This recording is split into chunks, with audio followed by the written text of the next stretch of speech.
Mob lynching নিয়ে আমরা রাজ্য সরকারকে সতর্ক করেছিলাম, পুলিশ প্রশাসনকে সতর্ক করেছিলাম যে এই ঘটনার চলতে থাকবে যদি পুলিশ প্রশাসন রাজ্য সরকার বিষয়টি কড়া হাতে দমন না করে, ব্যবস্থা না নেয়। কিন্তু দেখা গেল যে ইতিমধ্যে যতগুলো মব লিঞ্চিংয়ের ঘটনা ঘটেছে একটাতেও অপরাধীরা শাস্তি পায়নি। বহু ক্ষেত্রে অপরাধীরা প্রকাশ্যে ঘুরে বেড়াচ্ছে। সেই জন্য মব লিঞ্চিংয়ের মতো ঘটনা ঘটানোর দুঃসাহসও বিভিন্নভাবে দেখাচ্ছে বিভিন্ন ব্যক্তি, বিভিন্ন এন্টি সোশ্যাল, এবং তাদের পিছনে কোনো অশুভ শক্তির হাত আছে বলে আমরা মনে করি, যারা সাম্প্রদায়িক শক্তি। তো রাজ্য সরকারকে এর বিরুদ্ধে কড়া হাতে ব্যবস্থা নিতে হবে।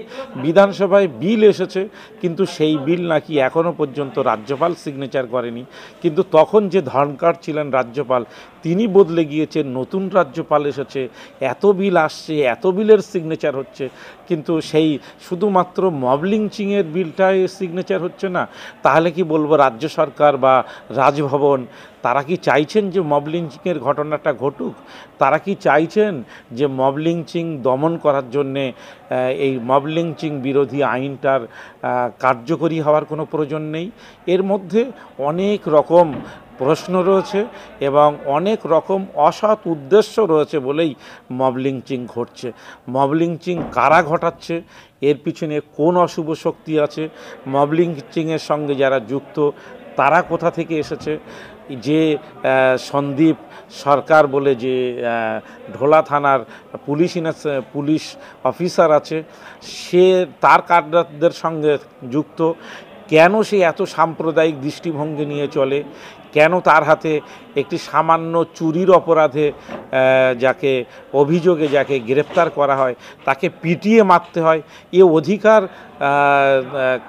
কে দিয়েছে? কোন আইন বলে তাকে দেওয়া হচ্ছে? রাজ্য সরকারের কোনো বক্তব্য নেই।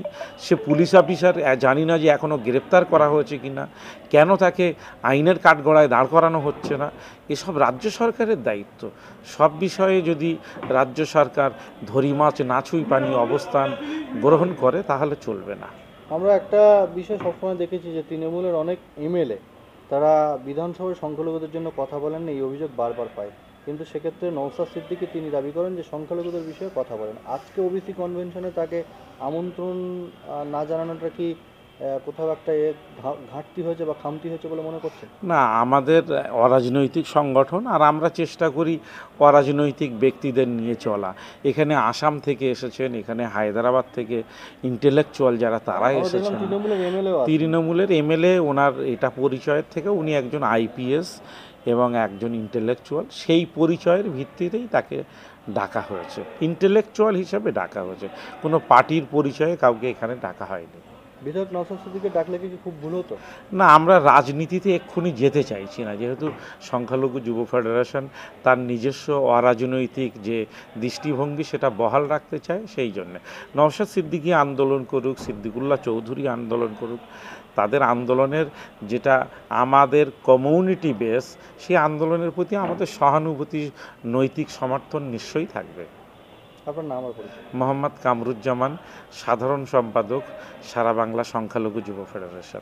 বিষয়টা নিয়ে সুপ্রিম কোর্টে রাজ্য সরকার একটি মামলা দায়ের করেছে, যদিও অনেকটা দেরি করে করেছেন।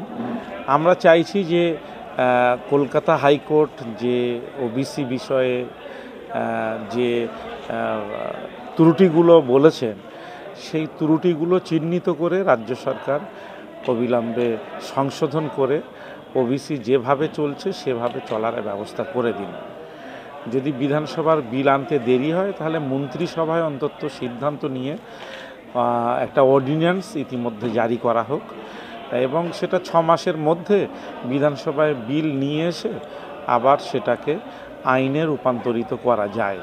এটা এমন বড় কোনো বিষয় নয়, কিন্তু রাজ্য সরকারের ঢিলেমিটাই সংখ্যালঘু এবং যারা সমাজের অনগ্রসর, যারা ওবিসি সার্টিফিকেট পেয়েছে, তারা শিক্ষাক্ষেত্রে এবং চাকরির ক্ষেত্রে নানা সমস্যায় পড়ছে।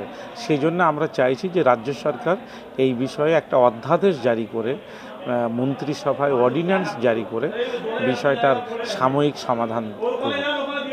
আমরা পশ্চিমবাংলাতেও দেখছি মব লিঞ্চিংয়ের ঘটনা, সম্প্রতি ধোলাহাটের ঘটনা।